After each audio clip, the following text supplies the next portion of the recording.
আমাদের দেশের যে ভয়াবহ অবস্থা, বন্যাত্র এলাকা, আমরা তো এখন এই খবর তো এখন আমাদের হাতে হাতেই, যে মানুষদের ফেনী, কুমিল্লাবাসী, তারপর সিলেটবাসী, বিভিন্ন অঞ্চলগুলিতে সবচেয়ে বেশি ফেনীতে আমরা দেখতে পাচ্ছি যে মানুষদের চাল, চালের উপর দিয়ে পানি, মানুষ চালের উপর বসে আছে।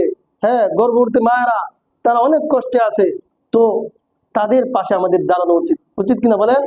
আমরা এখানে আছি, আমরা কিন্তু এখনো কোনো কিছু টের পাচ্ছি না।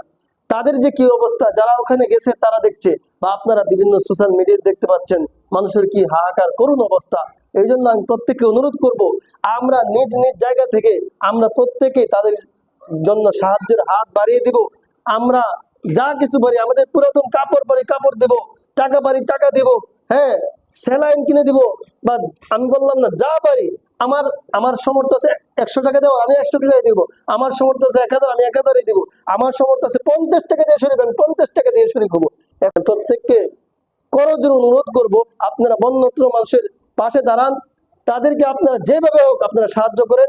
আর এটার মাধ্যম হলো যে যারা এভাবে আপনাদেরকে কালেকশন করার জন্য আসছে, তাদেরকে আপনারা সহায়তা করেন, তাদেরকে আপনার সহায়তা করেন। তো ইসলামী যুব আন্দোলন, ইসলামী আন্দোলন, তারা এভাবে প্রত্যেকটা মসজিদেই এভাবে তারা গিয়েছে, তাদের প্রতিনিধি দল। তো আমাদের এখান থেকে মোহাম্মদ ইউনুস আসছে আমাদের এই মসজিদে। তো আমরা ইনশাআল্লাহ প্রত্যেকেই নামাজের পরে, যেহেতু যদি দেখা যায় এখন সাথে আনছেন না, তো বাসা তো পাশে আশেপাশে আছে, ইউনুস 10 মিনিট থাকবে এখানে, আপনারা ইনশাআল্লাহ নামাজের পরে দিয়ে দিবেন। আল্লাহ তাআলা আমাদের সকলকেই এই বন্যত্র বানবাসী মানুষের পাশে দাঁড়াবার এবং তাদেরকে সাহায্য করার মতো তৌফিক দান করুন, সকলে বলি আমিন।